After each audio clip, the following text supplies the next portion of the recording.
അപ്പോൾ ഇന്നത്തെ ക്ലാസ്സിൽ നമ്മൾ ഡിസ്കസ് ചെയ്യാൻ പോകുന്നത് പൊട്ടൻഷ്യൽ എനർജീനെ കുറിച്ചാണ്. അപ്പോൾ പൊട്ടൻഷ്യൽ എനർജി എന്താണെന്ന് മനസ്സിലാക്കാൻ വേണ്ടിയിട്ട് ഇവിടെ ഒരു പിക്ചർ കൊടുത്തിട്ടുണ്ട്. ആ പിക്ചറിൽ എന്താണ്, ഒരു ബോൾ വെച്ചിട്ടുണ്ട്. ആ ബോൾ ഒരു സ്ലാൻഡിങ് സ്ലൈഡിലൂടെ ഉരുട്ടി വിടുന്നതിന് മുമ്പ് അവിടെ പിടിച്ചു വെക്കുന്നു. അപ്പോൾ ആ ഒരു ബോളിനൊരു ടൈപ്പ് എനർജി ഉണ്ടാകും.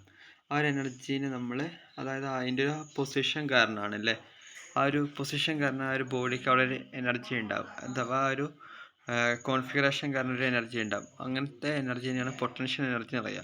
അപ്പോൾ ഈ പൊട്ടൻഷ്യൽ എനർജി ഒന്നില്ലെങ്കിൽ ഒരു ബോഡീൻ്റെ പൊസിഷൻ കാരണമോ അല്ലെങ്കിൽ ഒരു കോൺഫിഗറേഷൻ കാരണമോ ഉണ്ടാവുന്ന എനർജീനെയാണ് നമ്മൾ എന്ത് പറയുക, പൊട്ടൻഷ്യൽ എനർജി എന്ന് പറയുക. അപ്പോൾ നമുക്ക് ഈ പൊട്ടൻഷ്യൽ എനർജീനെ രണ്ടായിട്ട് ക്ലാസിഫൈ ചെയ്യാം. ഒന്നില്ലെങ്കിൽ അതിൻ്റെ പൊസിഷൻ കാരണം, അല്ലെങ്കിൽ എന്താണ്, അതിൻ്റെ കോൺഫിഗറേഷൻ കാരണം. അപ്പം താഴെ ഒരു 4 ചിത്രം തന്നിട്ടുണ്ട്. ഇതിലേതൊക്കെയാണ് പൊസിഷൻ കാരണം ഉണ്ടാകുന്ന പൊട്ടൻഷ്യൽ എനർജി അഥവാ കോൺഫിഗറേഷൻ കാരണം ഉണ്ടാകുന്ന പൊട്ടൻഷ്യൽ എനർജി എന്നൊന്ന് ക്ലാസിഫൈ ചെയ്യുക.